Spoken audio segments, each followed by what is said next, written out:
جی علی محمد خان صاحب. خان صاحب. بسم اللہ الرحمن الرحیم. اللہم صلی علی محمد و علی آل محمد. جناب ڈپٹی اسپیکر صاحب، کیبنٹ ڈویژن پہ 3 ٹاپکس پہ کٹ موشنز پہ میں بات کروں گا. ایک ہے ٹیررزم پہ ہم نے موو کیا، اس کے ساتھ ساتھ رول آف فیڈرل کیبنٹ پہ، اور اس کے ساتھ ساتھ سول سروس ریفارمز پہ 1-1.5 منٹ میں. سب سے پہلے تو میں آؤں گا ٹیررزم والے ایشو پہ. ہم نے ڈیمانڈ کی ہے کہ ٹیررزم کے خلاف لڑنے کے لیے ڈپارٹمنٹس کے اندر انفارمیشن شیئرنگ کو مضبوط کیا جائے اور ان کی کیپیسٹی بلڈنگ کی جائے، اور کسی صوبے میں فائنینشلی اگر استطاعت ہے بھی تو ان کی کیپیسٹی بلڈنگ مرکزی جو اینٹی ٹیرر ادارے ہیں ان کی نگرانی میں ہونی چاہیے، کیونکہ ان کے پاس وہ اسپیشلائز ٹریننگ شاید نہ ہو کہ وہ دہشت گردی روکنے کے لیے ظاہر دہشت گرد بارڈر سے باہر سے بھی کام کرتے ہیں اور ان کے ایجنٹس ملک کے مختلف علاقوں میں پھیلے ہوتے ہیں.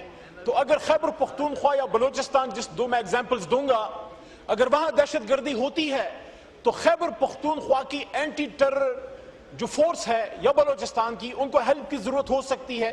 کوئی شخص سندھ میں ہو سکتا ہے، کوئی شخص پنجاب میں ہو سکتا ہے، اینڈ وائس ورسا. تو ایک تو اس کو مضبوط کرنے کی ضرورت ہے، دوسرا ایک ریکارڈ کو اسٹریٹ کرنے کی بھی ضرورت ہے. بڑا یہ ایک کنفیوژن جناب ڈپٹی اسپیکر صاحب پھیلائی جاتی ہے کہ پاکستان میں جو طالبان کو واپس لایا گیا وہ عمران خان صاحب کے حکم سے ہماری حکومت میں ہوا تھا، اور اس پہ ہم پہ تنقید کا سامنا ہمیں کرنا پڑتا ہے. فیکٹس کلیئر کر دیں. 2021 میں ایک میٹنگ ہوئی تھی جناب وزیر اعظم عمران خان صاحب کے نیچے، جو اس وقت کے defence minister, information minister, interior minister, foreign minister, army chief, DGI، مختلف عہدیدار، میں بھی اس کا حصہ تھا. وہاں صرف ڈسکس ہوا، ہمارے کچھ کابینہ ممبران نے مخالفت کی اور اس کے بعد فیصلہ نہیں ہوا، اور اس کے بعد کوئی دوسری میٹنگ اس پہ نہیں ہوئی. پھر رجیم چینج ہو گئی اور حکومت بدل گئی. شہباز شریف صاحب وزیر اعظم منگے، ڈیفنس منسٹر صاحب تشریف فرما ہیں، فورن منسٹر بلاول صاحب تھے.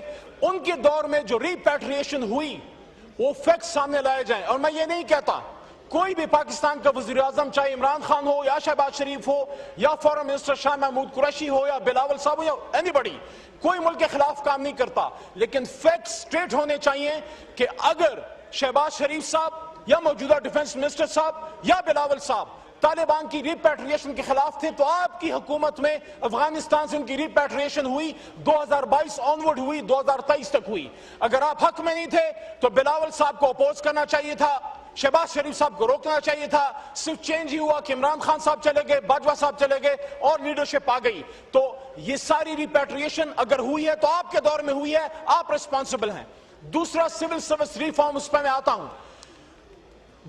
1948 اپریل میں جناب قائد اعظم نے پشاور میں سپیچ کرتے ہوئے سول سرونٹس کو کہا، اور یہ تمام سول سرونٹس مجھے سن رہے ہیں، انہوں نے کہا کہ you are servants of the state, you are servants of the people, you are not suppose to take political pressures.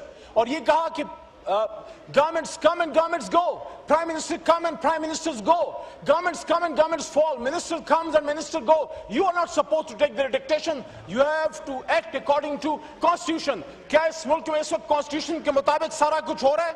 کیا civil servants آئین کے مطابق اپنی ڈیوٹیاں کر رہے ہیں یا پولیٹیکل پریشر لے رہے ہیں؟ میں یہ سمجھتا ہوں کہ قائد اعظم نے آپ کو وے فارورڈ دے دیا تھا 1948 میں، اس پہ عمل کریں. اور آخری 1 منٹ میں جو تیسرا انتہائی اہم ہے، performance of the federal cabinet. when there will be a federal cabinet there will be issues. ہمیشہ اپوزیشن کی طرف سے سوال آتے رہیں گے. According to Mustafa Impex case, supreme court of Pakistan کی لینڈ مارک ججمنٹ ہے جس میں یہ ڈیسائیڈ ہوا کہ what is federal government? Federal government is the prime minister and his cabinet combined is federal government. The decision of the federal government is supposed to be taken by prime minister in connivance or in advice with his cabinet. My point is کہ یہ جو فیصلے ہو رہے ہیں، 2 examples آپ کو دوں گا کیونکہ وقت کم ہوتا ہے. پہلی example, PSGP is above 1000 billion rupees. 1100 ارب روپے کا میرے خیال میں پلس مائنس آپ کا PSGP ہے. ترقیاتی بجٹ ہے. پاکستان میں جو ترقیاتی کام ہونے ہیں وہ اس پاکستان میں جہاں دہشت گردی کا ہمیں سامنا ہے، 1000